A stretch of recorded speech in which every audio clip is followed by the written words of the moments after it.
This episode of Paradigm Profiles is called Pelican Bay Correctional Officer Corruption Video. Correctional Officer Matthew Yates was considered by all intents and purposes as a stand-up officer and as a straight arrow who worked at Pelican Bay State Prison.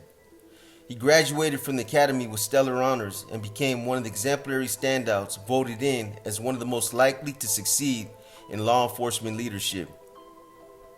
Everybody that knew him thought he had a promising career and thought he'd eventually someday be part of the department's leadership. He was just that kind of guy who you'd meet, and by his own strong character and confident demeanor, you conclude that he was someone who was sure-footed in his career and that he just had a lot of potential. He was always trying to act like he was the personification of what an exemplary officer was supposed to be, leading by example and staying away from any of the frivolous activity that other officers would often get caught up in. But they were wrong. They were all wrong. This all came crashing down during the execution of a search warrant at a local house that was suspected of selling narcotics. Because Crescent City's police force is so small and because they have such limited resources, they often depend on the help of correctional officers who work at the state prison to act as a contingent or as an auxiliary force. Whether it's helping with crowd control, executing search warrants, or extreme crisis situations, the correctional officers who work in the prison at Pelican Bay State Prison are depended on and are expected to back up the local police in Crescent City. These officers are contracted out to help in the field whenever they need backup, as is often the case in such a small rural area like Crescent City. In March 2015, Del Norte Sheriff's Office executed a multi-agency raid on the Crescent City home of a suspected drug dealer named James Benuelos. The bust was renowned as one of the largest in Del Norte County history. Inside Benuelos' home, officers discovered more than 1.5 pounds of crystal meth stashed beneath the floorboards located in a safe and covered with a bedroom rug. It's obvious that there's not that much high-scale meth dealers in Del Norte County, if this is considered one of the largest busts in that county's history. Benuelos was charged with possession and intent to sell the drugs, as well as operating a known drug house. As he sat in a holding cell on the night of his arrest, James Benuelos was handed two documents by Del Norte County Deputy Robert Clarkson, a copy of the search warrant served on his home, and an itemized receipt for all the property seized during the raid at his house. The charges were all too familiar for the 38-year-old who was previously convicted of two drug-related felonies in 1999 and another in 2005.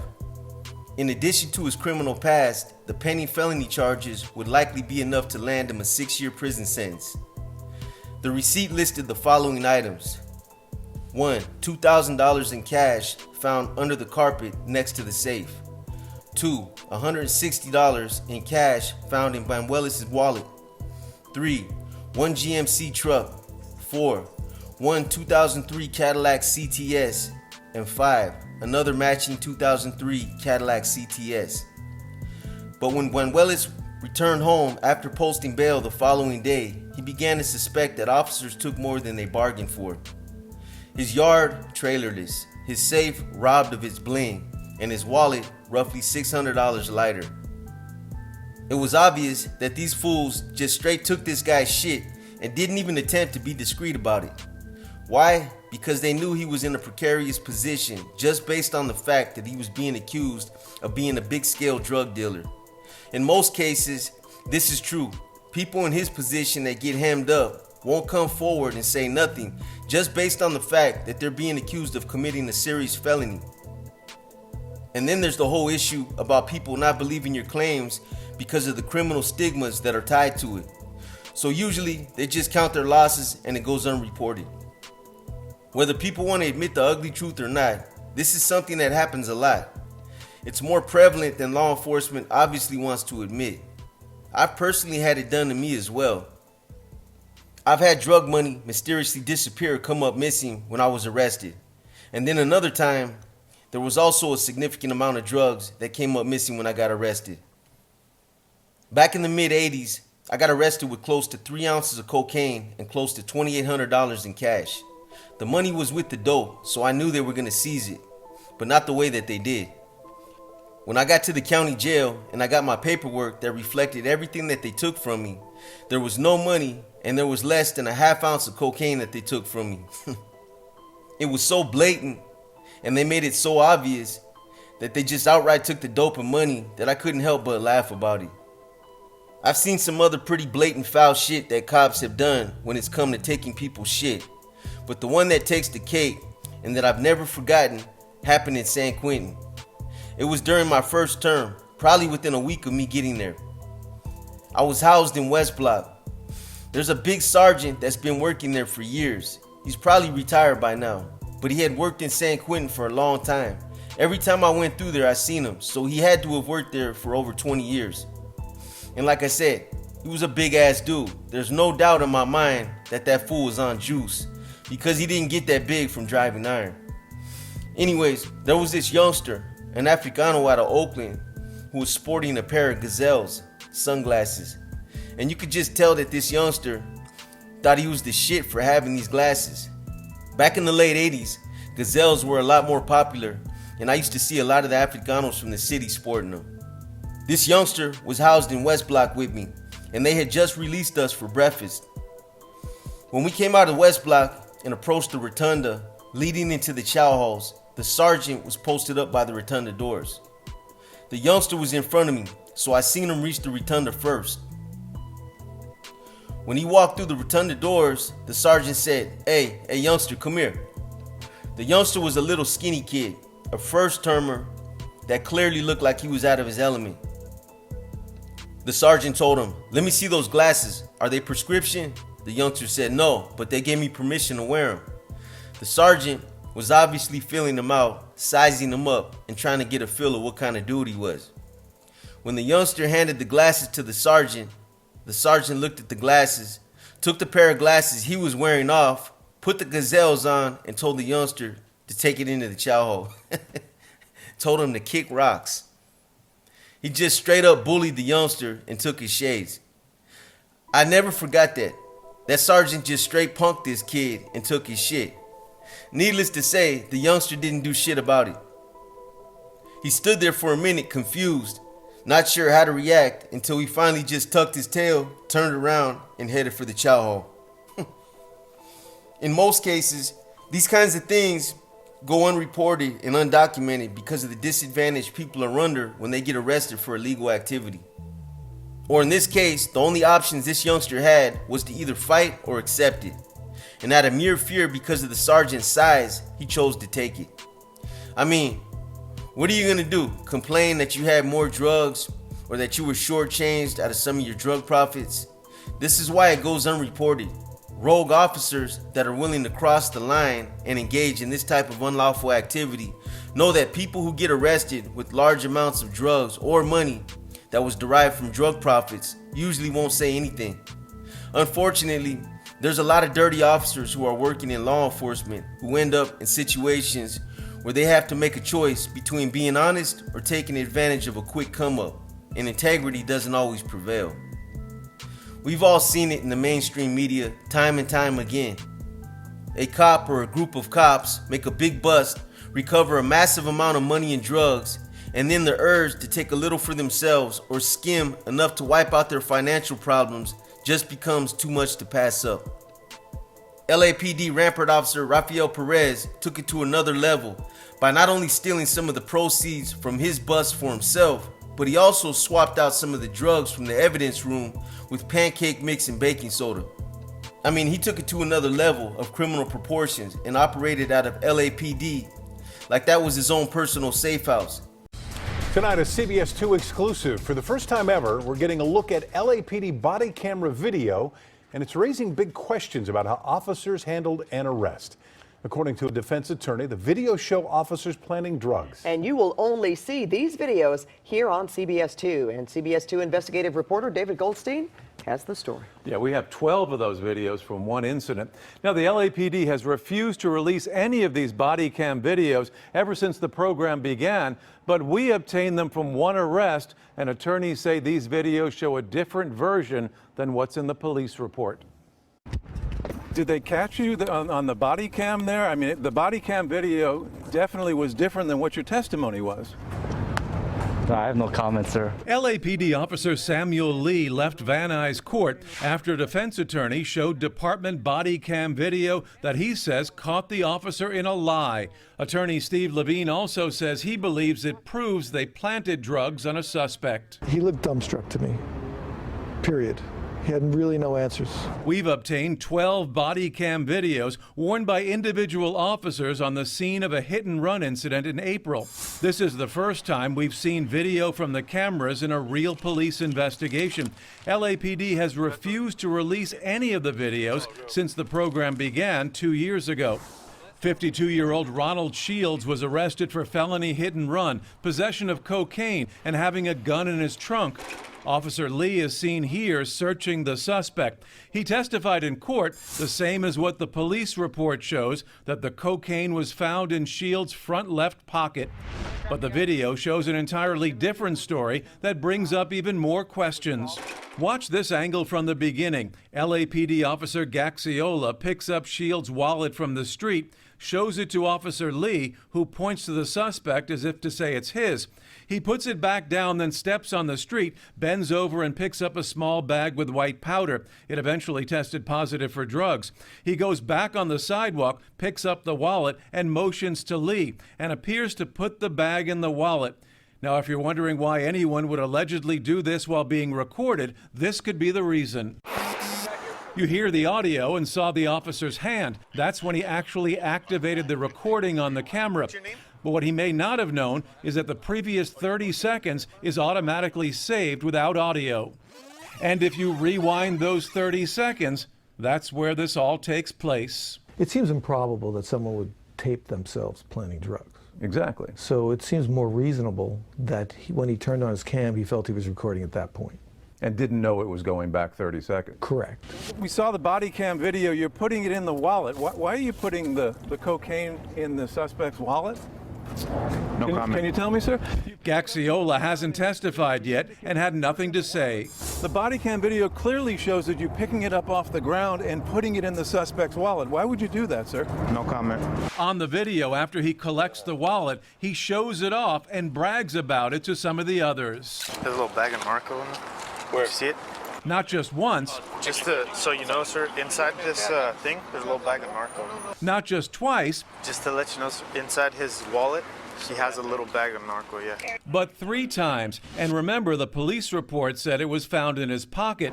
So how did the drugs get on the ground? Officer Lee says it fell out of Shields' pocket. Levine has another theory. There's a little white square here in his hand. He believes and showed this video in court, claiming it shows Officer Gaxiola planted the drugs. It's right there. There's that little white square right above the ear of the searching officer. I believe the video shows that the drugs were originally in his right hand and he transfers them to his left hand. Now, if you watch, he looks down to make sure they're there, and that's when the drugs were planted. But the judge admitted he didn't see it the same way on the video.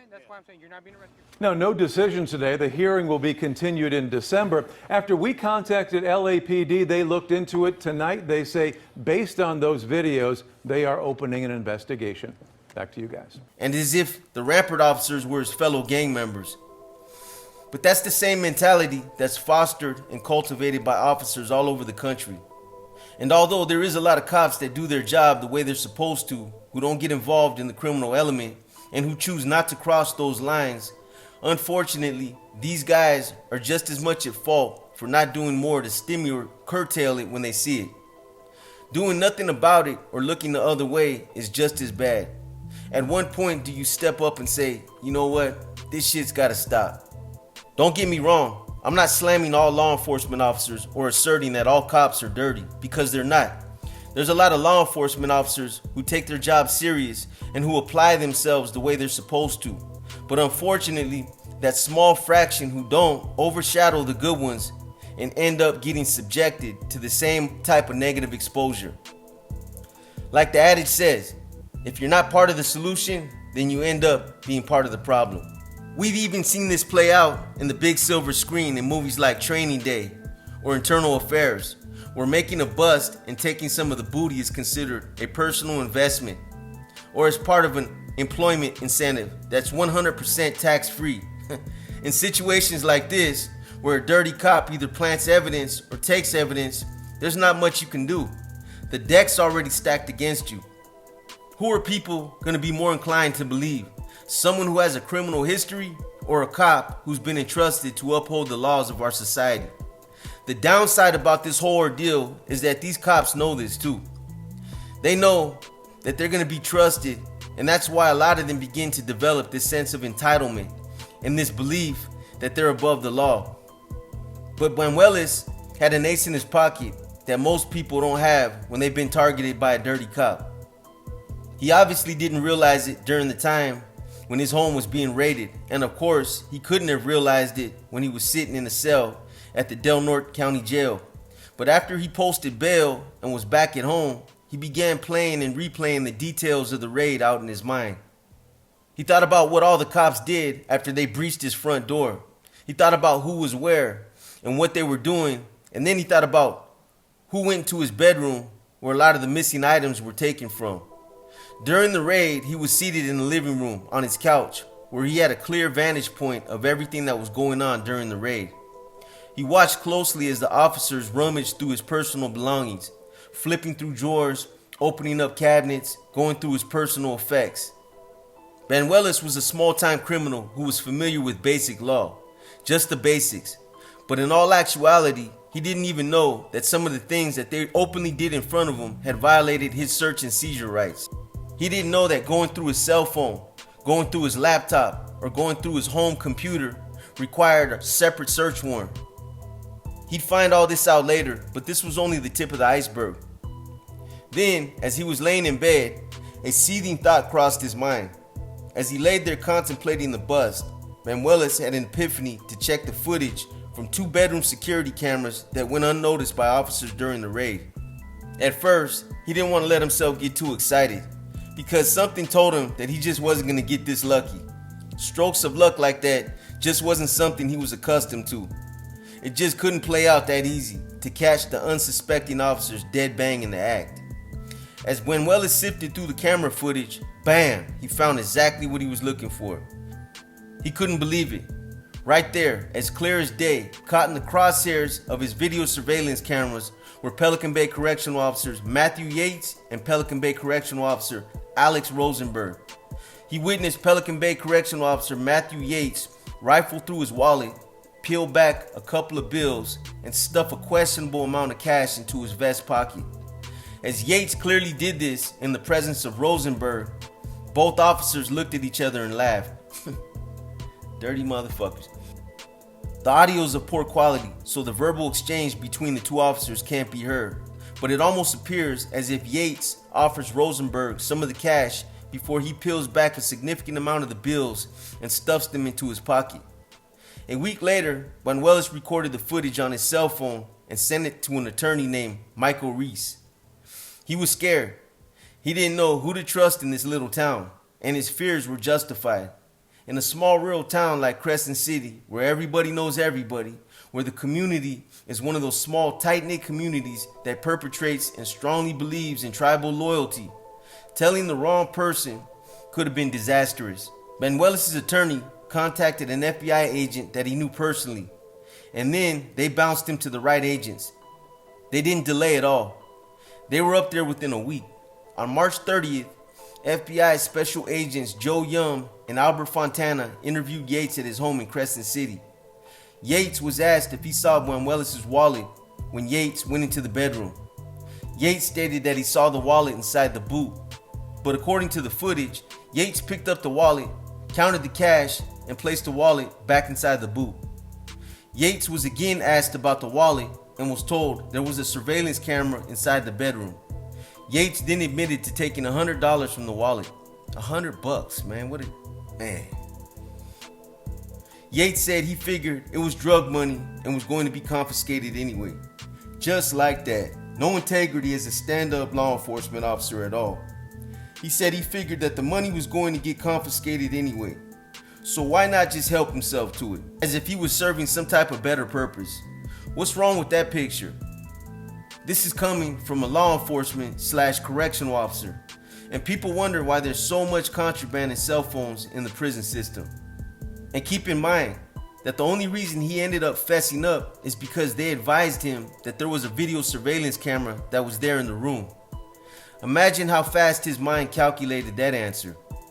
In a millisecond, he decided that it was probably best not to continue his line of lying, despite not knowing if the surveillance camera was even a factor. I mean, just because the agent told him that there was a camera present doesn't necessarily mean that he was caught red-handed on camera. But asking that question before giving a forthright answer probably wouldn't have gone over well with the agents, as it would have been obvious that their answer would have dictated his answer. At this point in the interview, Yates, who made more than $90,000 in 2015 as a correctional officer, claimed to have the same stolen $100 bill still in his possession. With retirement benefits and built-in raises, his job equated to about $200K a year. And yet he traded all that in for $100. I honestly believe that he just wasn't that smart, that he didn't think he was going to get caught the way he did, and that he was just so complacent that he didn't even give it a second thought. When the agents asked why he hadn't placed $100 in the bank, Yates claimed that he was saving up cash to buy his wife a gift. The couple had a joint bank account, and he didn't want her to notice any sudden expenses. This is the best excuse this dirtbag could come up with, that he was saving up money to buy his wife a gift, and that because they shared a joint account together, he didn't want her to notice him moving money around. Boy, it's pretty obvious who wears pants in that relationship. The FBI agents then accepted the money as evidence. 1 year later, Yates has been fired from Pelican Bay State Prison and is serving a 30-day jail sentence. The former correctional officer was also given 3 years probation and 160 hours of community service.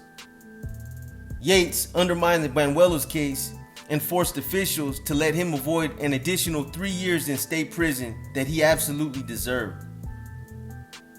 Beyond that, he caused unwarranted scrutiny and suspicion to fall on a lot of other officers in Crescent City's community who have never worked a dishonest shift in their lives and did not deserve to be associated with a thief. Although Yates was prosecuted, there's no doubt that the district attorney was lenient on the former correctional officer. In Penal Code 141, there's a section that's perfectly tailored for charging a police officer with a felony for stealing evidence. Inside of doing that, the DA's office charged him with a misdemeanor of petty theft. A peace officer who knowingly, willfully, intentionally, and wrongfully alters, modifies, plants, places, manufactures, conceals, or moves any physical matter, digital image, or video recording with specific intent that the action will result in a person being charged with a crime, or with the specific intent that the physical matter, digital image, or video recording will be concealed or destroyed or fraudulently represented as the original evidence upon a trial, proceeding, or inquiry, is guilty of a felony punishable by 2, 3, or 5 years in the state prison. But for Commander Bill Stephen of the Del Norte County Sheriff's Office, no amount of jail time can mend the now fractured trust between the DNC, SO, and Pelican Bay State Prison. Stephen said that the Sheriff's Office has had difficulty cooperating with prison officials since the institution opened in 1989. In the time since they've been here, Pelican Bay officials have always been reluctant to get people to help out. It's a great asset, but it's a hit and miss when you're not getting the cooperation you like. It took years. Then something like this tears it all back down again. It's frustrating. Although the Sheriff's Office does vet crisis response team members to serve as unofficial sheriff deputies when needed, I'm sure they expect to receive quality officers from Pelican Bay without doing interviews or background checks. It's the equivalent of going to an ally agency and saying, "We need some manpower on this thing. Could you send them this way?" You're assuming your ally agency is sending good people to help out. In the end, Yates took full responsibility for his actions. Although Pelican Bay officer Alex Rosenberg was also seen in the video smiling as Yates appears to offer him some cash, he was cleared of any wrongdoing. In the FBI report, Rosenberg states that he never took any money from Banuelos' wallet, and he interpreted Yates' offer as a joke. Rosenberg told agents He recalled thinking, "Yeah, leave it, that's evidence," as the two shared a candid laugh. Rosenberg went on to add that Yates is a good family man who is proud of the things he has earned. Although Yates was labeled as the single bad apple, he wasn't the only officer whose actions came under scrutiny after the drug dealer's surveillance tape came to light. Richard Griffin, a detective sergeant with the DNSO Felony Investigations Unit, Griffin was a team leader during the raid on Buenuelos' home. He also has a history with attorney Michael Reese, who filed suit against Griffin after a search warrant was reportedly served on the attorney's home following the fentanyl charges. Griffin is also caught on hidden camera claiming that officers can break the windows at Buenuelos' vehicle if necessary because the county will deny any damage claims. Enrique Ortega.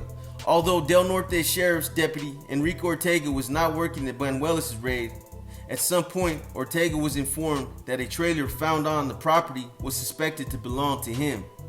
Ortega had taken the trailer to a tow yard in junk condition several years before the investigation, but he had never reported the trailer stolen until the day of the raid. Ortega and Buenuelos also knew each other. Ortega was a first responder when Buenuelos was stabbed a few years ago. Matthew Yates, a former Pelican Bay correctional officer who was caught on camera stealing money from Buenuelos' wallet. Yates and fellow correctional officer Alex Rosenberg were also reported to be left alone to guard valuable items seized during the investigation, including a 24K gold necklace. The jewelry was never documented in the evidence report, but miraculously appeared in evidence after an FBI investigation. A necklace of the exact make and size was posted for sale on Craigslist soon after the bust by a man Yates admits to knowing informally. The FBI conducted an investigation into the matter, but no legal action ever materialized. The necklace was mysteriously taken down from Craigslist following a news report on the missing evidence by the Del Norte triplicate. Then you got Kevin Stonebarger, a private investigator hired by attorney Reese. Stonebarger retired from a career in law enforcement after 17 years of service. Stonebarger worked for the Arcata Police Department, spent years as a member of the Humboldt County Drug Task Force, and worked as an instructor at College of the Redwoods Police Academy for 11 years, where he trained many members of the DNSO, including officers Richard Griffin and Enrique Ortega. Stonebarger was also removed from the Drug Task Force by Arcata Police Chief Tom Chapman in 2013 for reportedly threatening to arrest a tow truck operator and a parking lot owner for attempting to tow his vehicle while Drug Task Force agents grabbed lunch at Eureka's Fourteen Lawn. It's probably not how you spell that, but it is what it is. In a small town, criminal justice can be even smaller. You can be a correctional officer one year and an inmate the next. A prosecutor can become a defendant, a criminal, or a victim. A multi-agency drug bust can be celebrated in March and divide law enforcement community by April.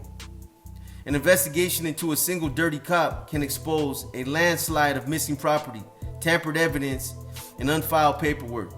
Money wasn't the only thing missing after the police left Buenuelos' house that day. And the footage of Yates stealing isn't the only video evidence showing questionable police behavior. Months after his first FBI interview, Buenuelos told agents that he found another noteworthy video clip filmed in a different bedroom.